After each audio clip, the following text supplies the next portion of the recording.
My name is Jim Feldman. I'm the Chief Innovation Officer for Shift Happens. And today I'm interviewing Helen Figge from MedicaSoft. Please tell us a little bit about what you do and your position there. Thank you. I am the Chief Strategy Officer for MedicaSoft. We're based in Arlington, Virginia, and we do a lot of the technology innovations that you're seeing today for platforms, analytics, and a lot of the data exchange that is really helpful and needed in healthcare. We have an electronic health record, a personal health record, and really are the core foundation for a lot of information management and successes that we need for today's healthcare for its sustainability. And have you found that that is to become HIPAA compliant has been a changing, evolving kind of situation for you, or did you start off already understanding those hurdles? I think, at the end of the day, we have a really brilliant staff. We have engineers that are graduates of Virginia Tech. We have our Chief Technology Officer who has worked at NASA. So before we joined the gang of healthcare IT, if you will, everybody knew what the rules were and the rules of engagement, and really these regulations that people find challenging, our staff really doesn't. And would you say that you interact directly with the patient side or with the staffing side or both? All of the above. We have direct consumer activity. We have patient empowerment programs. We have the backbone. We're the ghost to a lot of successful organizations out there that are delivering health care. So we can work with payers, providers, consumers, of which we all are.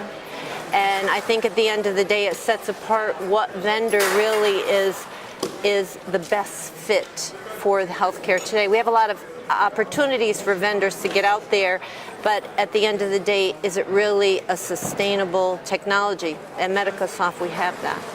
So to help me understand a little bit better, would I, as a potential Medicare or Medicaid patient, go to you to see who might have the better plan when I have to get Part D or E or F? No, what we do is we have a client, say a payer, and we have a solution that would support the care of those clients, if you will. I see. So for instance, a personal health record. At the end of the day, everybody wants to know what your activity is of their health, and we have a personal health record that can accumulate data anywhere from any given source and give it to you as a client, of a payer or of a clinician, and have that with you 24/7, which is invaluable as we more mature.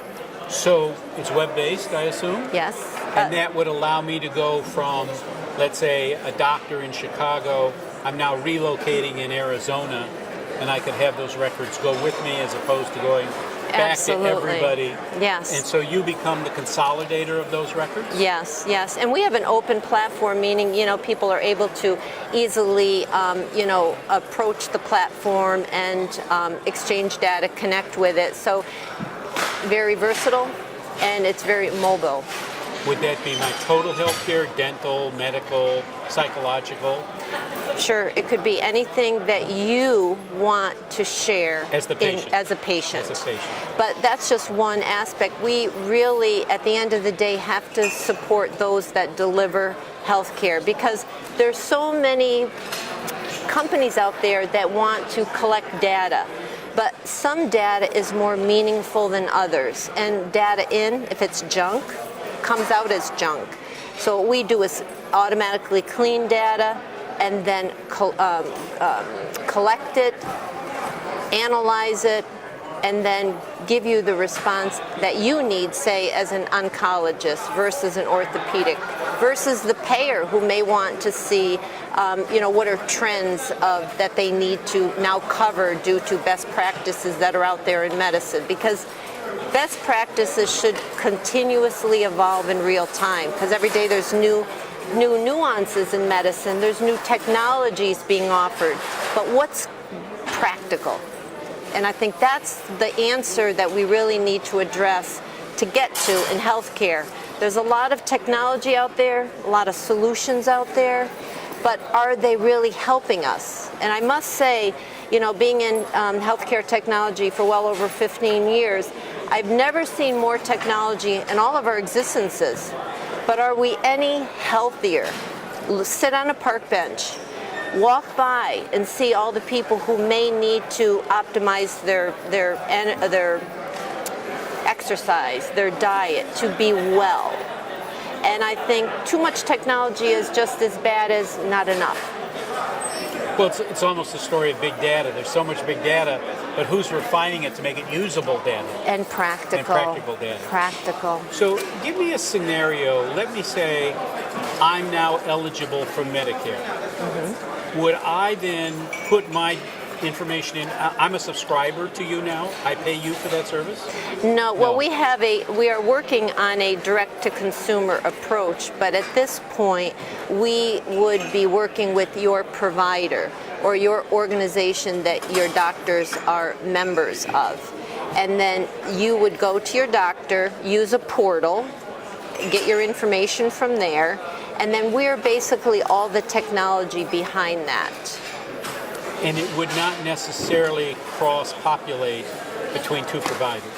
It would. Yes, we definitely could. So, say you had the unfortunate mishap of having metastatic cancer, and you needed to go to an orthopedic doctor, and your oncologist, and your psychologist. All of those individual caregivers would be able to share data with your permission in a secure environment that you wouldn't have to worry about, oh, I just had my blood drawn at my oncologist. Can you go get those results? You could with our system, versus if you didn't, you may have to get a blood draw again. So let's take a practical situation. When you check into a hospital, let's say you had to go to the emergency room. They start from square one. Yes. Fill out all this paperwork. Yes. Could I, as the member or subscriber, say, here's access to my medical information, and it's accurate. I'm traumatized because of why I'm here. It's going to be much more accurate if you go to this website. Yes. Is that conceivably what we're talking yes, about? Yes, if your caregivers use our system and yes. technology. But again, on our pipeline, on your roadmap of future technologies, we'll be able to do direct consumer selling, but not at this time. Is that a focus for your organization now moving forward? I think it is as we move to patient engagement and empowerment and those sort of activities. But, we generally see patients who live and work and survive within a certain radius. And they have a certain, unless you're at what we call snowbirds, where you go down to Arizona every 6 months, at which point we could still connect your doctors. But you have a relationship with a certain group. That group can all work together and really exchange data, so there's no redundancy and there's real-time answers, so you are up to the minute of where you are in your healthcare. Can we talk about the real-time? Real-time in your world is what? You got your blood drawn at 12 o'clock, and they have to run the assay, and by the end of the period, that result is in the system, sitting, waiting for someone to review it. But more importantly, it's accessible based on your permission that all of your doctors can see it. So if you had a doctor appointment, say on a Tuesday, with your orthopedic person, and they drew your blood, 4 tubes, and then you had to go on Friday to your oncologist, if they were talking via the computer and the platform, the oncologist could look up, because you said, well, gee, I just got my blood drawn at the previous doctor visit, look up and get all those results and not have to get stuck again. It's all about exchanging data so that it's more streamlined and you know exactly right now where you stand in your health. And do you have a lot of competition in this space? I think there's always competition. Competition is good. I think innovation always comes into play. The key is it vaporware, meaning is it someone's vision, or is it something that's really right now, it could be implemented, it could be executed, and you could be working on it. That's what's so great about MedicaSoft. Our CEO, Mike O'Neill, he ran the Innovation Center under the Obama administration, and we have, again, phenomenal engineers. And I think that intellect really brings it home because it's practical. At the end of the day, you can have a great idea, but if it's not able to be implemented to help, it just adds commotion to healthcare. And I think that's what we're seeing too. A lot of commotion in healthcare. People have great ideas. But is it practical to make us more healthy? That's a question we have to ask. Every time we see a solution, a technology, is this going to help us get well quicker? By the year 2020, we'll have more 65-year-old individuals in the United States than 5-year-old or less. So we have an aging population, but a more healthier thinking population. So it's very intriguing. We have people like, Jennifer Lopez, 50, hot. Tom Brady wants to play football till he's 45. I mean, these are great role models that we just have to be age neutral, be healthy along our journey in life. And the one commonality we have in the world, in healthcare, regardless of where we live, we all age the same. We may not have the resources to be healthy, but through evolution, we all age exactly the same. That's our key to our humankind. So let's work with that and figure out how we can, in a practical way, deliver health care to people, the minimum amount to make them successfully healthy, because resources are oftentimes not available. Well, I think your future is incredibly bright. I think the opportunities are massive, and it's been my pleasure to interview. Thank you so much. Thank you so much. I appreciate it. Thank you for joining us.